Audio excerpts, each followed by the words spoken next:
Hai rakan-rakan, selamat datang ke channel saya.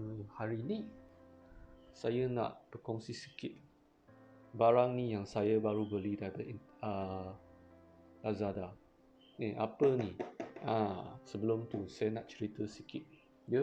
So saya nak cerita sikit Wifi dekat rumah saya, keadaan Wifi dekat rumah saya.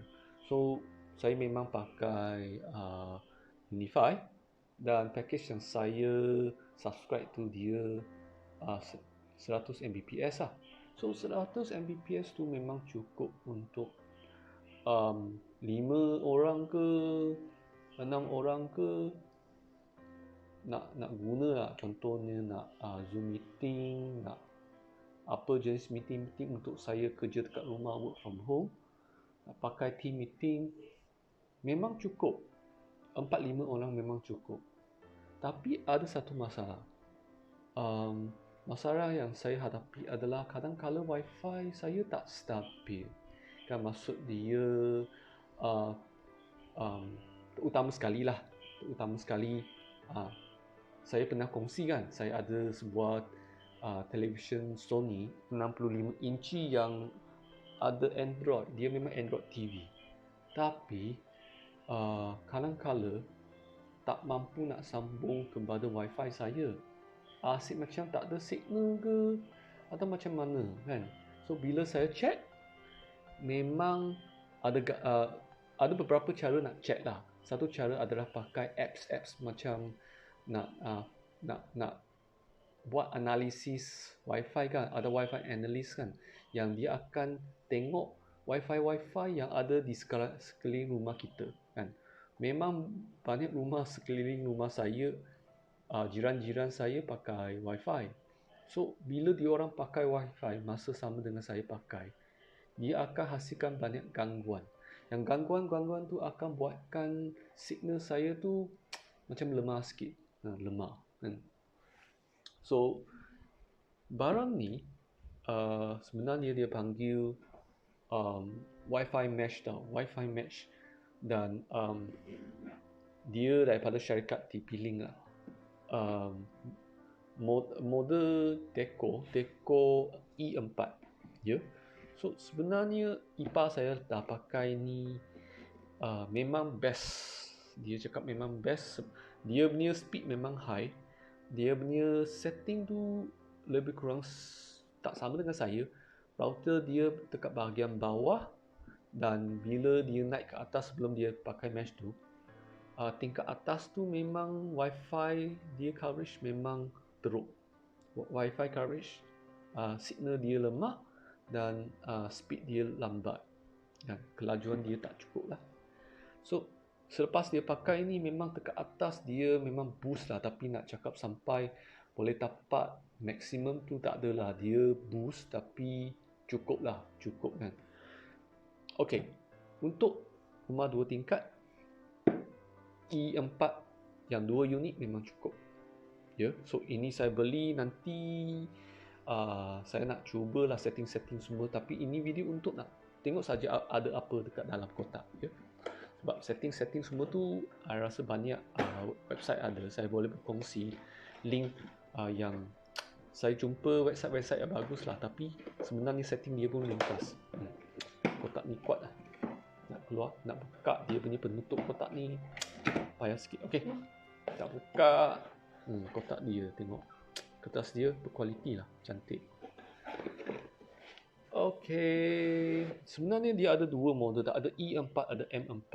Yang E4 ni kelajuan dia rendah sikit. Kalau tak silap dia boleh sampai 100 Mbps saja. Cukup lah untuk saya kan, sebab I punya speed jumlah dia baru 100. Kalau nak dapat speed yang lebih tinggi sikit, saya rasa macam tak guna kan.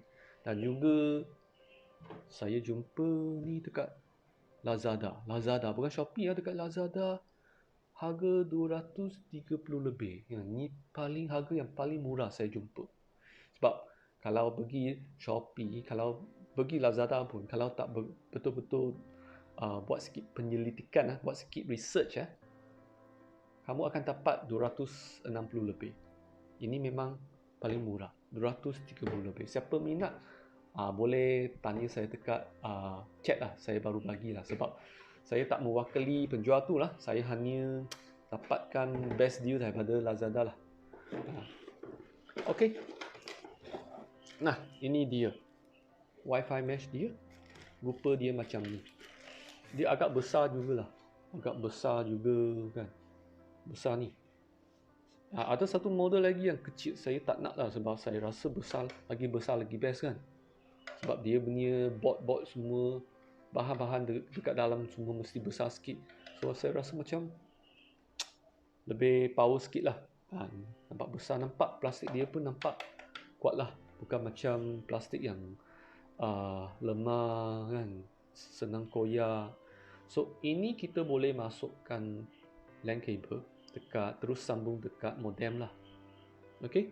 Dan dia ada tempat yang nak sambung power supply kan. Power supply dekat sini, nanti saya buka. So ini unit pertama. Unit kedua dia sama je design dia kan. Kedua-dua unit sebenarnya sama kan. So satu unit ni yang saya punya modem dekat atas, dekat luar saja kan. Saya dekat dalam bilik anak saya. So unit ni saya akan terus sambung kepada modem, cucuk tempat yang kosong lah. Dan ni tak payah cucuk apa, hanya cucuk power supply saja. Saya akan letak dekat bawah tepi TV saya lah, TV Android saya.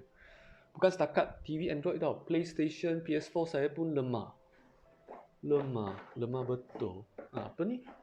Dia ada quick guide lah, biasa saya tak baca pun sebab kalau saya terus tengok YouTube terus beres, tak payah susah payah nak baca semua. Saya pun tak mampu nak baca lah, semua dia huruf semua kecil sangat. Okey, tak apa. Yang dua kotak ni sebenarnya sama saja. So saya nak buka, nak tunjuk sikit dia punya power adapter atau dia punya power supply. Memang tempat ni nak cucuk dekat bawah sini lah kan. So wire dia boleh keluar dekat sini. Okey. Mesti ada dua kan, sebab ada dua unit. So akhirnya apa ni? Ini LAN cable dia. LAN cable dia bukan jenis yang bulat lah, yang yang rectangular kan, segi 4 panjang.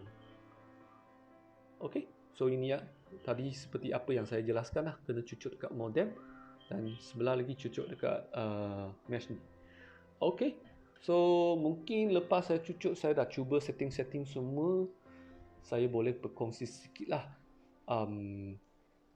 speed yang saya dapat, sama ada peningkatan ke atau tak ada lah. So, tapi saya harap ada peningkatan lah. Kalau tak ada peningkatan, mengapa saya punya ipar recommend dekat saya lah. Okey, itu saja rakan-rakan. Bye.